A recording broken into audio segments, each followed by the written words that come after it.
acknowledge we are gathered on the traditional territories of various Indigenous peoples. We further recognize our duty to support the achievement of the calls to action stemming from the recommendations of the Truth and Reconciliation Commission of Canada. Welcome to OTF Connects. My name is Joanne Myers, and I am a retired teacher.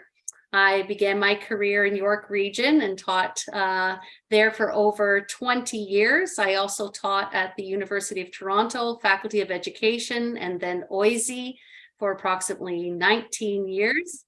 And ended my career being hired at the Elementary Teachers Federation, the provincial office, working in the professional learning department, working with Lindy and Ian at the Ontario Teachers Federation as well.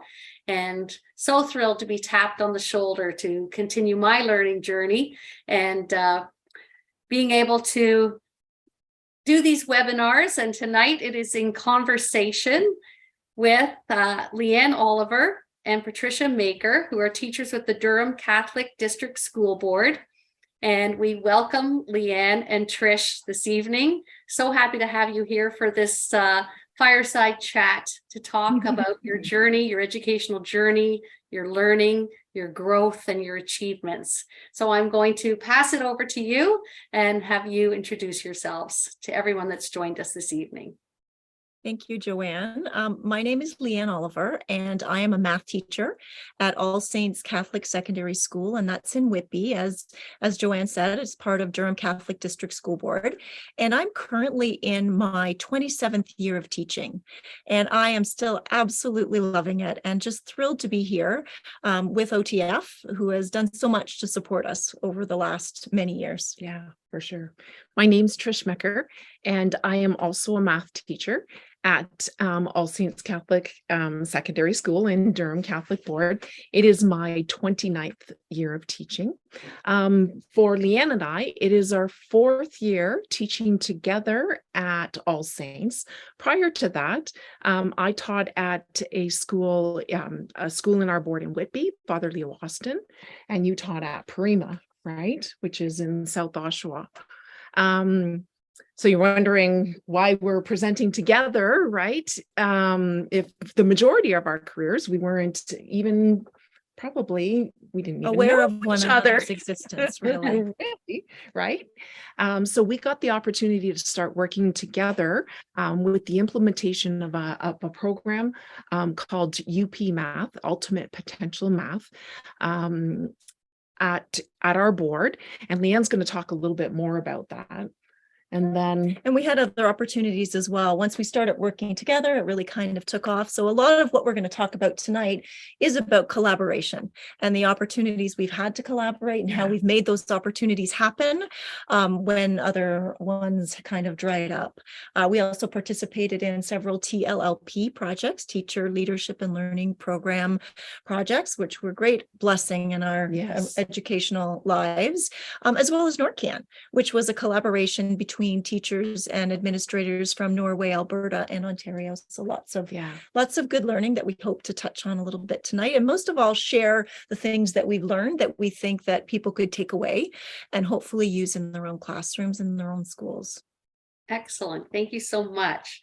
So I'd like to ask you, what got you started on your current learning journey?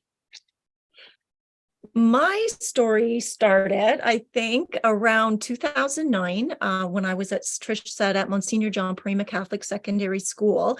I had just arrived there, and we realized that our results were 17% achievement for our grade 9 applied math students in the EQAO standardized test. Now, putting aside any thoughts about or opinions about standardized testing, it was still quite dismaying to find that these were our results. But our dismay as educators was really nothing compared to what we were seeing in our community. What was really disturbing for us as educators is that there was really a sense of acceptance. And just speaking with the students about the results, they were like, okay, miss, this is what it's like here. They didn't really expect anything different. And I mean, that didn't jive with what we were seeing from our students. We were able to take those numbers on the page and kind of connect it to the faces in our classroom, because our kids aren't numbers. Our kids are people. And what we realized is that those results, there were lots of factors that may have contributed to them. Students who had 8 schools in 8 years of elementary school, students who needed to stay home from school and missed some critical learning time because they were looking after siblings because their parents had to go out and work to put food on the table. So there were lots of reasons. And, we sat in dismay for a little while and, probably had a day or two of why isn't something being done to change this? This is terrible. And then the penny dropped and it was, okay, if we want to make change, if we want change to happen, we need to actually make it. And that was a pivotal point in our learning journey. And so what we decided to do is get together and collaborate and pool our best practices. We realized that we needed to address the specific needs of the students that were in our classroom. And so we got together and we tried things. And when we got to the point where it still wasn't cutting it, we looked to research to try to find some other ways that we could better meet the needs of the students in our classrooms. We started with Marion Small's research, the open and parallel task that was back in 2009, 2010, something like that, so that those vast arrays of skills that our students were coming to our classroom with, we could still make it engaging for them. We recognized that many of the students in our classrooms who were on individual education plans, that technology could be used to remove some of those barriers to learning. And so we implemented iPad in our transitional math classrooms in our family of schools. So we tried lots and lots of different stuff, and we had some good progress, really. Yeah. And I really think it's at this point that we stumbled upon a model that we found to be highly, highly effective for us, in that we're working in the classroom together. We're listening to what the students are telling us about what they're experiencing, and we're amending our practice. Even with all of that, though, it still wasn't enough. And so we realized that we needed to think outside the box a little bit, that even with those changes in teaching practice, some of our students still needed more time and they needed more specific support to overcome those challenges, to fill those concept gaps that they were experiencing. And so we created the program called UP, or Ultimate Potential Math, that our students are invited to take in their first semester at that point of grade school, of grade 9, and then go on to their desired program in semester 2. As a result of all of these changes, all of the collaboration, and I really think the teacher learning that had a direct impact on student learning. As a result of this, that 17% achievement actually reversed and transformed to become 71% achievement just 4 years later. Incredible. It was incredible, but that even wasn't the most exciting part. Of course, we're mathy people. We were really excited about that. And it was exciting because it changed the perception that the students had of themselves. I was going to say the mind shift that the students from saying to you, well, that's just how it is. That's where we are here.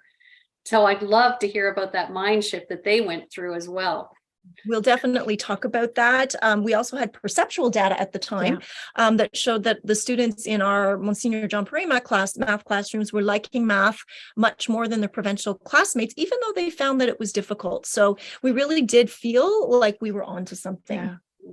And I think when you talk about that mindset thing, one of the biggest, of course, there was a huge shift in the student mindset, but it was also the teacher mindset that totally changed.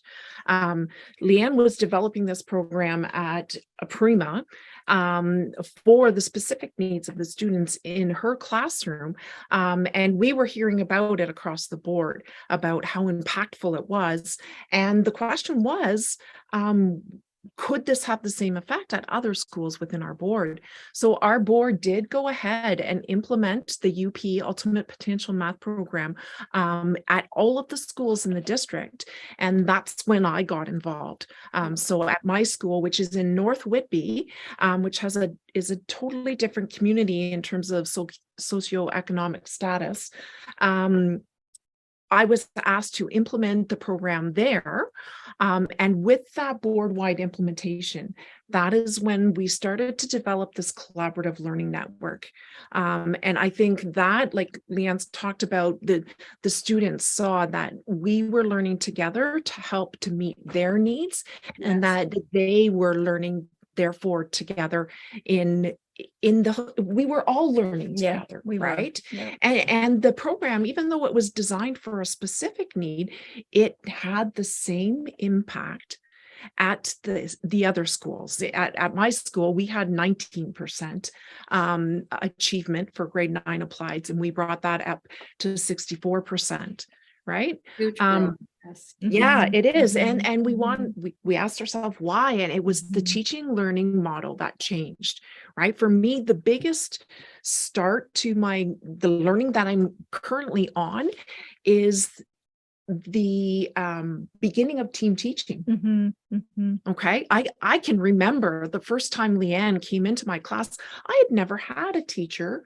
in my class besides the principal that was coming in to do an evaluation, right? And we were, it was, do you remember the fraction strips activity? I do. And she, right, we collaborated. So we met Mhm, together, mhm, but it's more than just meeting together. It is, yeah, here's an activity. I've done this. You should try it, but it's not just suggesting to someone that you should try it. It's like, I'll come into your class and we'll do it together. And that team teaching is transformational or for me, it was transformational in my career, right? To And be the able to, students also watching that entire process yeah, and seeing you doing that together, right? right? Like that's something that affects their life. You've modeled something that's a life skill for them for the rest of their lives.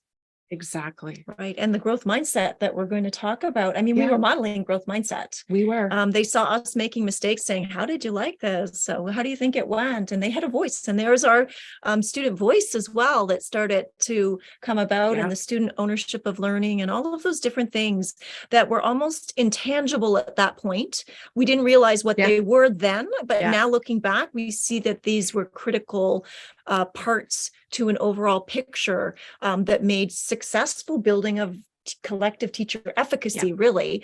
This belief that we as teachers can change our teaching practice and therefore cause our students to learn better. I mean, that's the way I think about it. And you think of Hattie's research, right? What is one of the leading, things that improve student learning? And that's it. And we just stumbled about it. Now, I say stumbles onto it. We did have support from the ministry and OTF in terms of that TLLP training and stuff that we received at that time. That's how that support was coming through. And that really prepared us, made us aware of the importance of collecting data. Yeah. So we could talk at length about, and maybe we will in a little bit, about what those team teaching things look like, because there's also that little ego part that people tend to be a little bit worried about at the beginning, that we have discovered disappears very quickly. We're all in this together, and now it's wonderful when you do it enough times that I can say to Trish, I'm going to try this today. Can you come in and see? I know it's on your prep or whenever. Can you come and try it with me or give me some feedback? And she can say, yeah, I tried it. I don't like that. I like that. I think we should change this. And it's absolutely, that's why you're here. Yes. Right? The honesty is there, the authenticity is there, and you're building your own professional learning amongst you, right? In your school together. Amazing. And that's how we grow, right? And it's said with honor and honesty, and it's just amazing. It's just amazing. Yeah. Okay, thank you. So now if you could share with us, how did your roles evolve and expand over time? So I think you mentioned 27 years, Leanne, in terms of, let's take us through that journey, both of you. It was 27 years, but really when I say it started in 2009, I really think that that's when the exponential growth started. I've been working since 96, I guess, 95, 96. And I was always key to try things and all of that kind of stuff. I was always the person who, we got a graphing calculator. Will you try it? Of course I'll try it. But I was doing it in my own little silo. Right. I had these walls up around me, and I think it's very common. I mean, it's very common. Yeah. Yes, it was. And I think sometimes it still is because it seems intimidating sometimes to get out of your comfort zone. I guess what we're saying is the reward is well worth it. Once you've had team teaching, de-privatization, we call it, of our classroom environment, you can't go back. You can't put up those walls again. It's stifling when you do that, It does. right? Yeah. So I think for me, the sharing just started to grow exponentially with that UP Ultimate Potential Math program, because iPad was a significant technological resort for the students in our classroom to remove those barriers to learning encountered by many of our students. Apple took notice of it, and we became an Apple Distinguished program for UP Math. And so really that put a lot of eyes on the school. They brought in people from all over the province, from the country, and even internationally. They brought people in because they wanted to learn more. So we really started sharing a lot. And that was amazing for us. It was amazing for the kids too. Yeah. I loved that part of it because kids that seemed to not have a voice were now, I mean, kids, it's our student voice. We had them front and center, shaking hands with the CEO of Apple, saying welcome. Yeah. And so it was very exciting. And I think it was a great learning journey for them. Yeah. And I also really think it helped privilege them in a way that they had never been privileged before. And I think that even the mindset of privilege is very, very empowering for students to know that they've had this experience that's unique. So that was really, really exciting. So really, it was just that really got it rolling for me. Yeah. Trish, as we started to share more and more, we also had different roles within our schools with all the sharing and all the learning that we were doing. So our board did implement numeracy coaches at each of our schools. Right. So I was the numeracy coach at my school and Leanne was at hers. And we had that collaborative learning network again that worked together with the intent of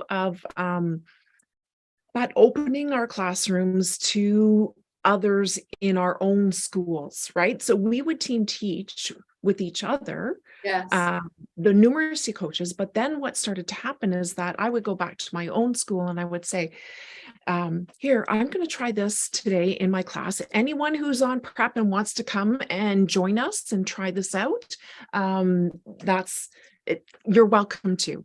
And we started building that trust and that sharing, like just incredible. Yes. Yeah.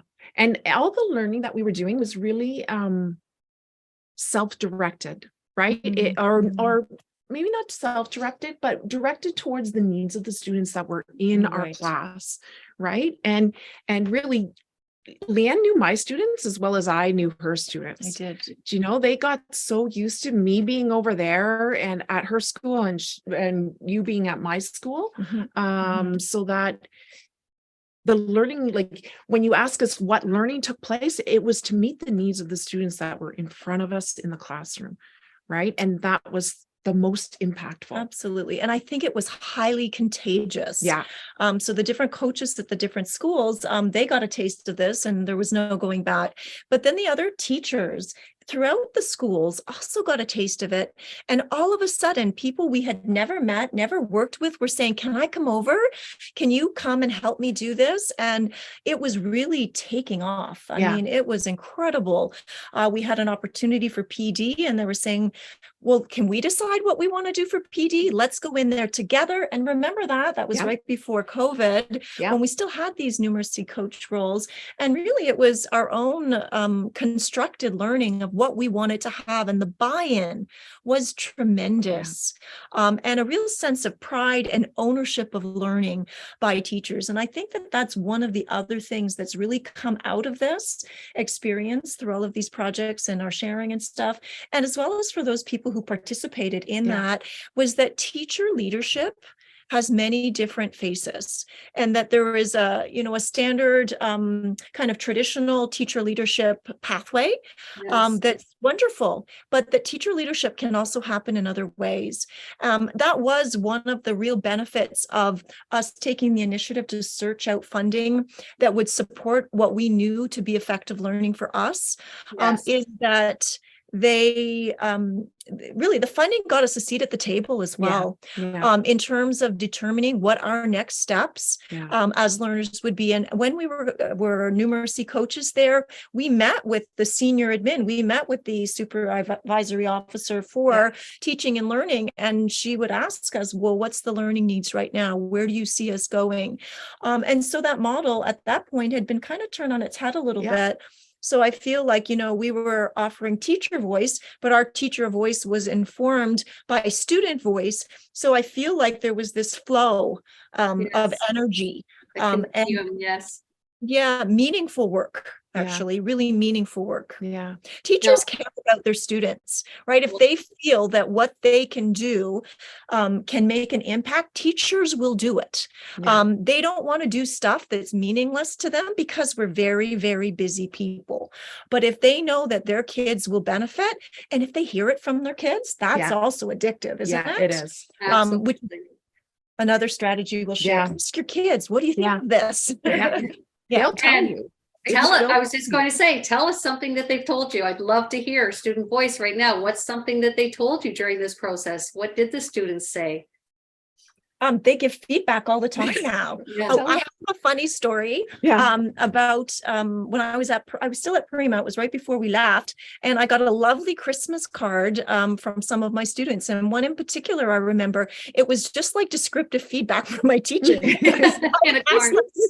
So many times, what do you think about this? What do you think about that? And it was, dear Miss Oliver, thank you for trying to improve. You've gotten much better with the iPad. We really like it when you do this. Merry Christmas. That's amazing. We laughed so hard, and I showed my principal, and we just had a real good chuckle about it. But you know what? It had gotten to be, they realized that we valued their opinion. That's what that told me. And they felt comfortable sharing it, right? And empowering, right? To write it in a card to you too, to put it into writing, as opposed to have a great holiday, or, no, they thought about it. It wasn't just Merry Christmas, miss. No. The other thing I want to ask you here is, you had opportunity and you searched out opportunity with funding and release time. What about the classroom teacher going back to their classroom tomorrow thinking, yes, I heard from you. I've wanted to make this difference. I do want to do this. What are some tips that you would give them in terms of just starting that collaboration to work towards team teaching without having that extra funding, without having that release? Right. Because we are doing that now. Right. We don't have additional funding now. No. I think that finding someone who you connect with, or even that you have something in common with, maybe your course partner or your grade partner is a place to start and see, have a conversation. What are you seeing happening in your classroom? Open up that dialogue. I'm trying something new. It's about taking that first step. I am going to try this new. Is there a time when you have prep that I could try it, that you could come in and give me your feedback on how you think this is working? So it does take that courage at the beginning to put yourself out there. But with vulnerability comes great payoff. And people respect vulnerability, right? They really do. And they recognize that takes a lot of courage. And so people are very good with that. And they see that this is something that I can do. I also think you need to talk to your admin, and you need to tell them what you need. I need to be team teaching in my grade partner's classroom.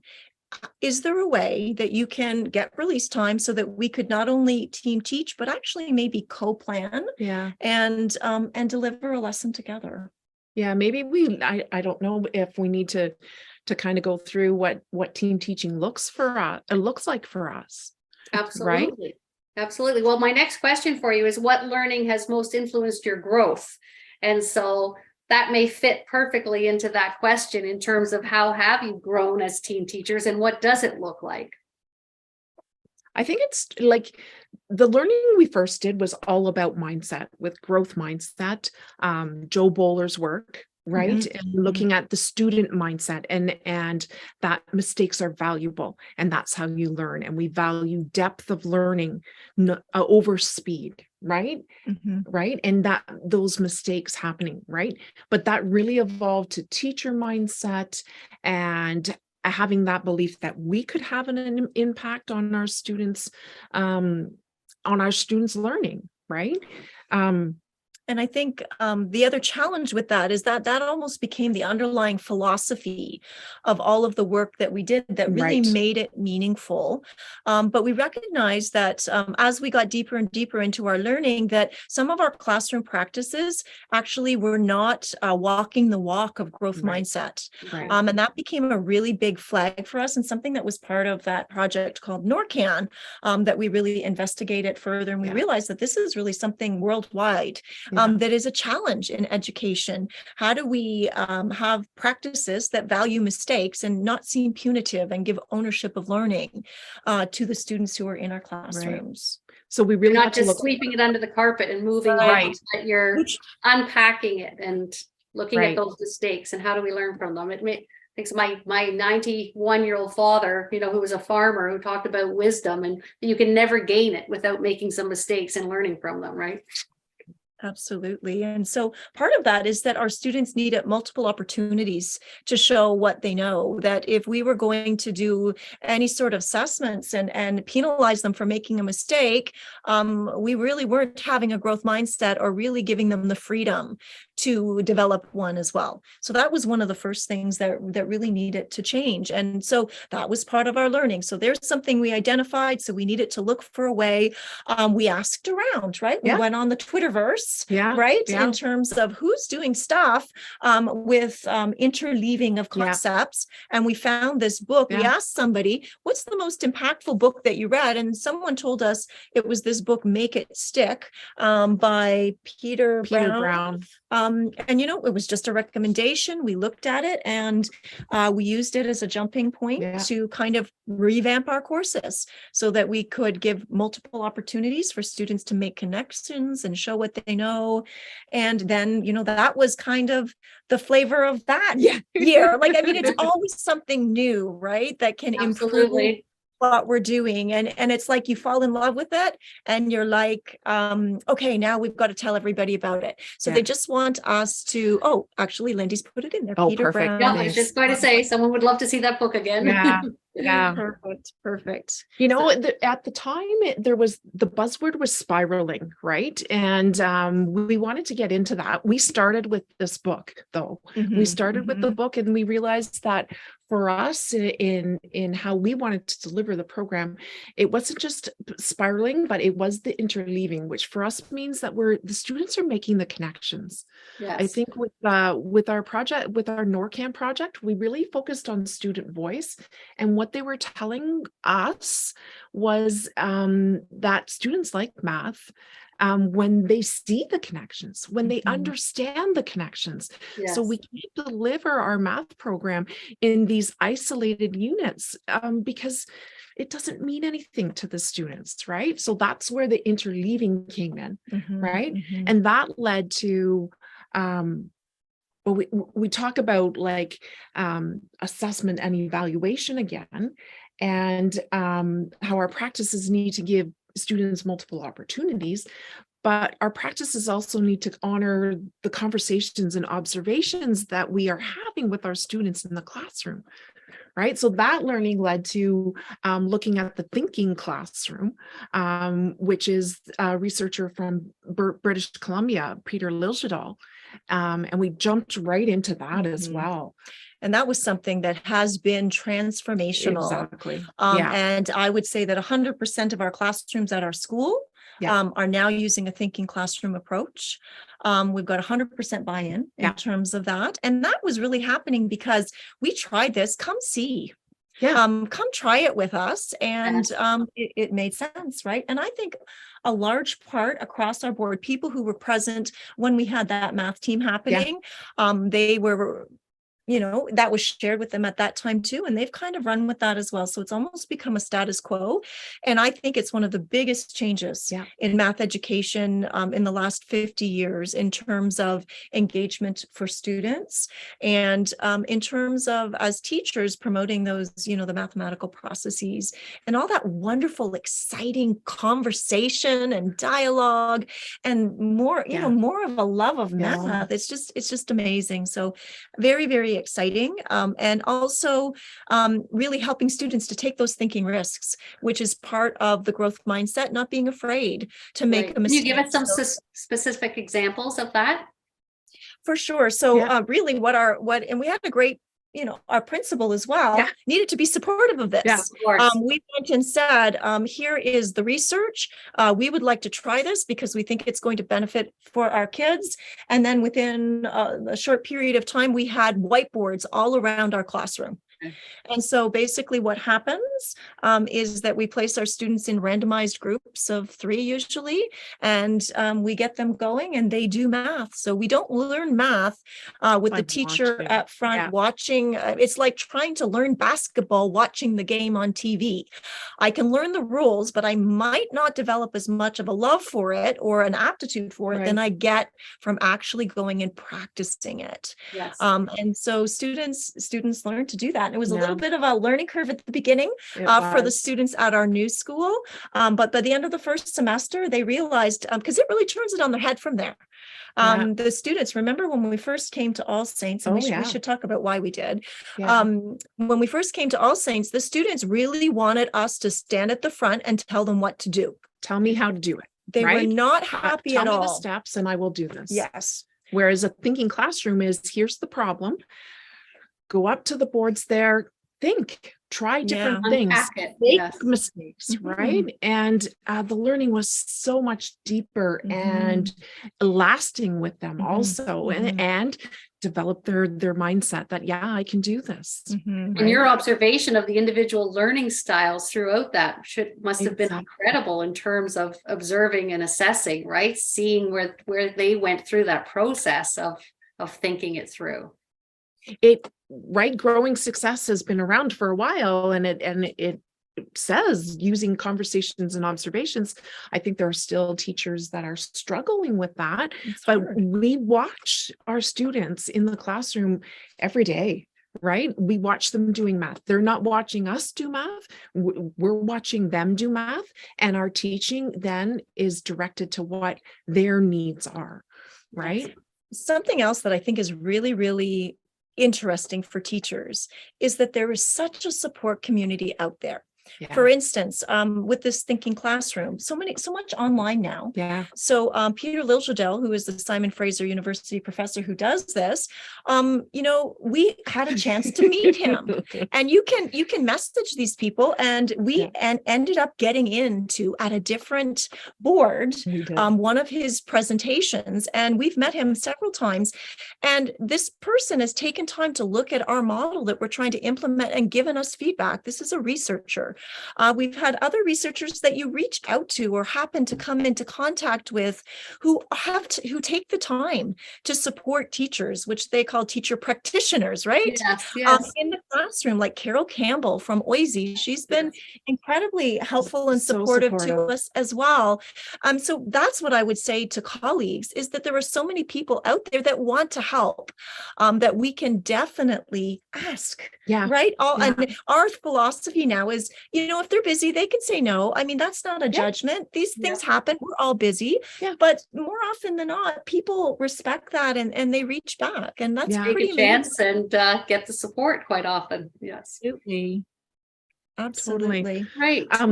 I just wanted to continue with that, because with all of the work we did with Thinking Classroom, I don't know how much time, but no, we're good. We're good. I've got you. It really led to a change in our assessment practices, right? That I think is our current learning still, with the changing in our assessment practices, but the big move that we've made and actually our department is starting to make also is going towards criteria-based assessment. So what that means is that whereas in my first years of teaching, maybe when I did an assessment, the student got that assessment back and there was a mark on the top of the test that said how they did on that. Now we are giving them assessments that are directed towards the learning goals that they need to perform. we all know the primary purpose of assessment is to improve student learning. Well, one mark at the top of a test doesn't improve student learning. So we base all of our assessment on the learning goals of the course, right? And that has been transformational in that it is actionable feedback that the students can work on. They know that, and I'm going to use math as an example here, they know that they can determine a missing side of a right-angled triangle based on the feedback that we give them, but that they still need to work on finding the area of a composite shape, right? So by changing our assessment practices, we are now valuing that growth mindset, giving them multiple opportunities. They know where they still need to work and what they need to do to grow. And that is, to me, at this point in our learning, the most important thing that we think needs to change in our classrooms, in our schools, in our communities, because we have seen the impact of that now. We also delay putting any sort of numerical grade on for as long as possible. We actually went through our gradeless phase. We did do that. That was one of our projects that we tried, and we learned a lot from it. Yes. And now we delay as long as possible, and then we put the grade on the end, also colored by the conversations and observations that we see there. The real transformational part is that the students own that learning. They know they can articulate exactly what they need to improve. Parent-teacher interviews are amazing. They are. Because we want the students to come and they run the interview because this is their learning. Here's their support team, mom and dad, or whoever is at home, as well as their teacher. Everybody cares about you. What do you think? And they run it and they say, they introduce and say, I'm very good at this. I need to work at this. This is my plan for getting better. It's the most I've seen in my career that the students really can articulate that now. And really, that's what I want for my students going forward in life.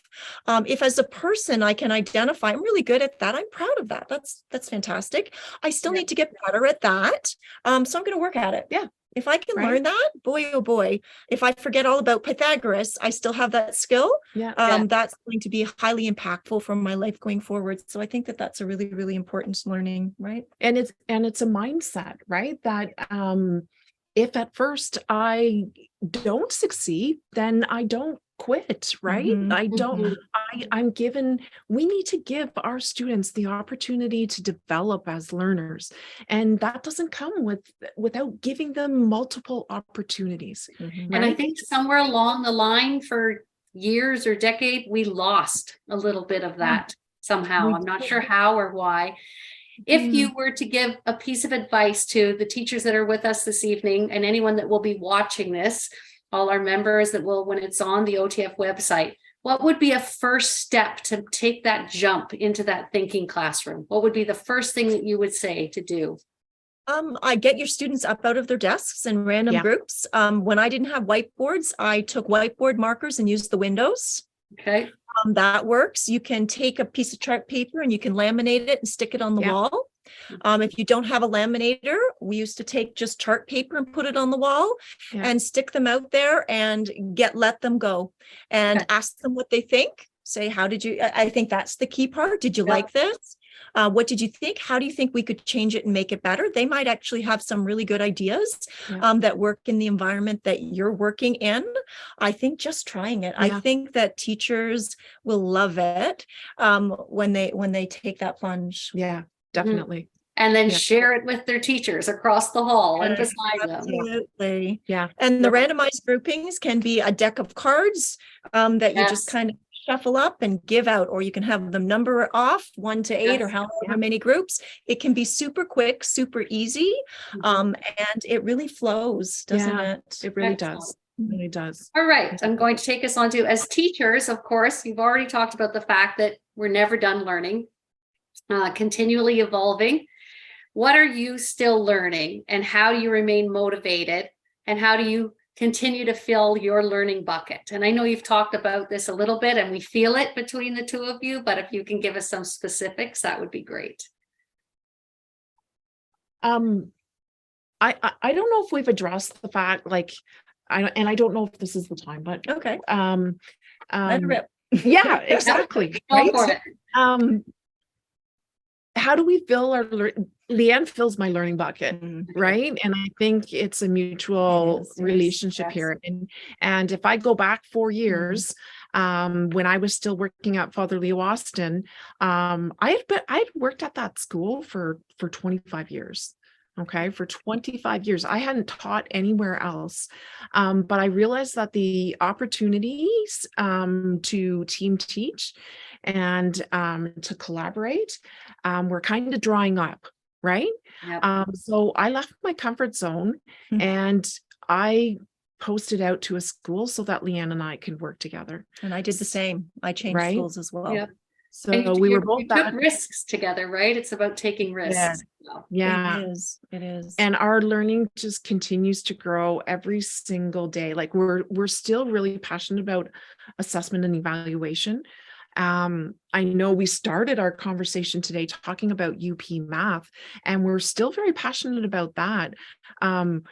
Last year, we implemented the new grade 9 de-streamed math program, right? And the role of UP math kind of got a little muddled in that transition from grade 8s going into either academic or applied to grade 8s going into grade 9 math. So that's something we're currently really thinking about. What is the role of UP math going to play in our students' success in transitioning not only from grade 8 to grade 9, but from grade 9 de-stream to their desired pathway, right? So that's something we're still really learning. We are, and we're passionate about it because we see the impact of it. I think it's also interesting and just, again, trying to convince people to step out of their comfort zone in terms of getting into one another's classroom and team teaching and de-privatizing that environment. Trish and I came together because we knew, like, she fills my learning bucket as well. But we also had a massive influx into the school where we're at. Yeah. Because we Yeah. had two other coaches, other than the two of us, yes. that hosted to that school as well, because you cannot go back once you've experienced this, and it brings meaning to your work. Yeah. And there's no way that anybody wants to go back into isolation after having a community of learners to work alongside. And so that's how we continue to fill our buckets as well, right? Yeah. To continue, we would love to reach out more and more and more. We would. But basically, it's really looking at those needs that are going to continue to come up. We know that things evolve, and it's really that drives our learning. I mean, we could say we want to be learning this next year, but if that need doesn't present itself in our students, because teachers, we love our kids, right? Yes. All teachers do. All teachers care deeply about the students entrusted to them in their classrooms. And if we want to make our work have meaning, then it needs to actually impact them in a positive way. Yeah. Otherwise, what's the point, right? Exactly. We might as well, I don't know, get a different job, I guess. What difference are you making? Exactly. Okay. Right. Can you describe for me 2 or 3 practices that you've experienced or observed of very effective teachers? And why are they effective? So we thought there's 2 different types. The collaborative bit. Why don't we start with the pedagogical ones first? Because perfect. Because we brought some stuff with us. So one of the things we talk about descriptive feedback. We're delaying our assigning of a grade as long as possible, but we still need to have effective descriptive feedback. And one of the challenges for teachers is, oh my goodness, yes, I know I need to give descriptive feedback. I know that it's one of the most impactful things I can do, but how do I do that? I have 90 students over 3 classes. I can't do this informal checkpoint assessment all of the time. So we got these little mini whiteboards. And basically what we can do is we can kind of have a conversation flow where we can ask our students, show me this, show me that. And we can have 100% participation because no one's forced to raise their hand. As teachers, we can see what they write in a response to questions that you get better and better at asking. At the beginning, I wasn't great at it, but I was like, oh, okay, I'll do that differently next time. Or Trish might have said, oh, I asked it this way. And so you just get better and better. But basically the students can write on with whiteboard markers, and then you can go around and you now as a teacher know, oh, they've got that. I need to work on this more. And you can go around and give specific feedback to each student. They love it because they're getting feedback they need to help them grow. And we'll say, And take out. No, yes, and in a timely manner. Yeah. I was just right? going to say that right there It's in a timely so fashion. hard, right? It's Yes. in the instant feedback that Yeah. you can give them by using something like that. And it's that formative assessment that's so important to improving their learning, Yeah. right? Yeah. And they need it in a timely way. Those whiteboards, those mini whiteboards allow us to do that. We have also I love, just let me interject for a second, because at the beginning, Yeah. I just love that you've shown that, because it's the walking the talk. So at the beginning that you said your students just wanted you to stand up at the front of the classroom and teach this lesson and tell them what to do, so prescribed. And yet you're doing the exact opposite, letting them find their way, giving them the feedback, and I'm sure they're absolutely loving it. But that's another risk that you've taken, that I think some classroom teachers probably think, well, I better do if that's what the kids want, if the students want, and that's what they're used to, why would I change it up? And so it's taking that risk that's part of that growth mindset as well for the teacher. Yeah. Okay, go on, sorry. Absolutely. I think that this is a really easy entry point, It is. even Yes. easier than the vertical non-permanent services, even easier than the whiteboards or getting the kids up. They can still be sitting in their desks doing this. And I think that this is an easy way to go. for sure. Yeah. For And sure. and I know we're biased towards math, right? Yeah. Everything is focused, but you can use that in any subject area at Yeah. all, right? Yeah. What question do you have about what we just did? Have them write their Yes. question. Right. 100%. What do you notice? What do you wonder? Yeah. Right? We use those Mhm. questions all of the time. Yeah, all of the time.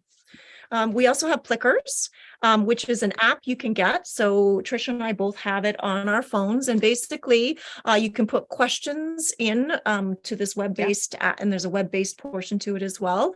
And basically you can print off cards, and the students can choose answers, and depending on how they position their cards, they hold them up, and I take my phone and I just look at the classroom, and it shows me green, green, green, green, green, green, red, and I know who has it and who doesn't have it. And what did you say this app was called? Plickers, Plickers. Okay. And to that collaborative point, do you want to speak to that then with Sure. Plickers? Right. Leanne and I share accounts in a lot of these areas. So Mhm. Plickers, we have the same account, so that something that I create, Mhm. a quick little formative assessment, can they do this, right? By sharing accounts, Leanne uses it also, or she creates something, then I share it. And we've done that. That's maybe not a pedagogical practice, but for our practice, the fact that we share a Google Drive, we are co-teachers on our learning management system. It really, really helps us deliver everything that we can, right? And also improve workflow and minimize double work. Right. Because we and Trish will say, don't work on that. I'm going to work on that. Right. So And efficiency. Efficiency, right? And it's that relationship though that we have, you know, with hopefully a lot of people, where we can say, I tried this, what do you think? And we can improve it together. Yeah. And that's the whole purpose of sharing. I think your timing for this too, in terms of post-COVID, because we think back to those silos that I think during COVID, teachers almost had to go into those silos for surviving during COVID. And now that we're out, for you to be sharing this, to say, let's get back into this, to being professional collaborators and to doing the team teaching, the timing is just perfect to hear about this. I could not have survived COVID without the collaboration that we did. Really, it was such a huge learning curve with online and everything, but having a teaching partner that we learned together, we shared everything. Like I can't imagine, it was difficult enough as it was, but like we did it together. We did. Right? And even at that time, even if we don't have the same courses, we're not taking the same courses now. No.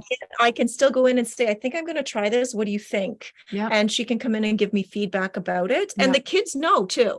Yeah. The kids, my students now know Mrs. Maecker, and they go for her help sometimes if I'm not available.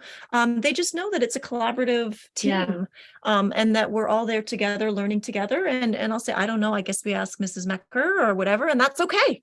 Right. I Just like see someone in the chat saying you two are so lucky to have each other. And I think that And you know we have what? to say, you have to find your person in Yeah. your school or at another school. Yeah. My daughter's in her 3rd year teaching, and, you know, already one of her colleagues has become a household name in our home when she comes here and shares what's Yeah. happening.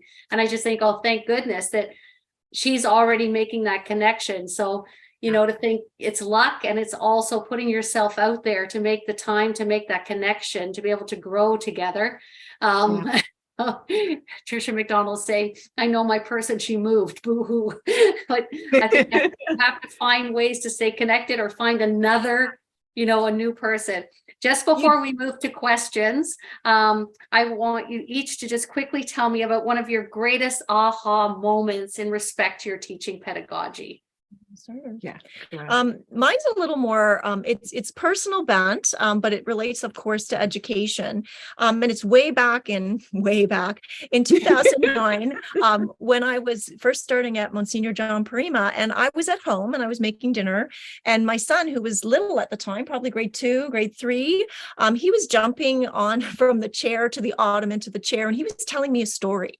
Yes. And I remember saying, can you please stop and look at me when you're speaking, thinking that I was being a good mom and trying to, you know, build personable skills. And he said to me, but Mama, I learn better when I'm moving. Yes. I can think better when I'm moving. And this light bulb went off in my head. And I honestly said, oh my goodness, what am I doing to my students in the classroom? I didn't realize how critical not just getting up and moving occasionally was going to be, but that I needed my students on their feet if they needed to be on their feet. Right. And this just, I mean, for me, I guess aha moments are personal in nature.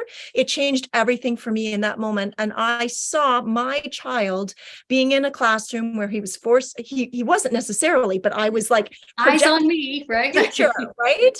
If he's in my classroom and I'm making him sit and do math, number one, he's going to hate math. Number two, he's going to tune out, and he's not going to achieve in the wonderful way that we all believe our children and all of my children at school can achieve. Yeah. And so that to me was it. There was no going back for me. It was, aha, I've got to change. And I am never going to do that again. Yeah. That's how I felt in that moment. Aligns with your growth mindset, right? Yes. Exactly. Yes, it does. Yeah. And I think I've already mentioned mine also, but it was that aha of,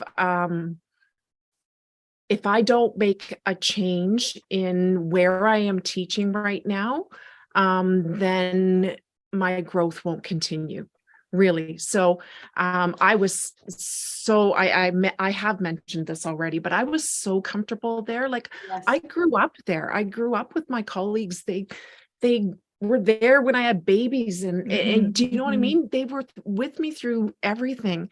And I resisted change in that way, right? It was I loved that community. But I realized that was my aha moment, is that I wouldn't have the same opportunities to continue to grow unless I took that risk and made a move.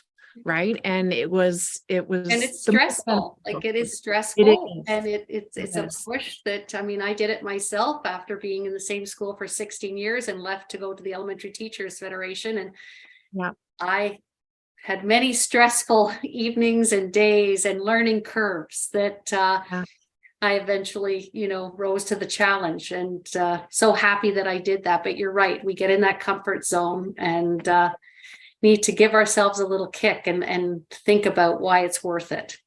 And it is so worth it. It is Absolutely. just so worth it to be able to team teach and collaborate. It is. Yep.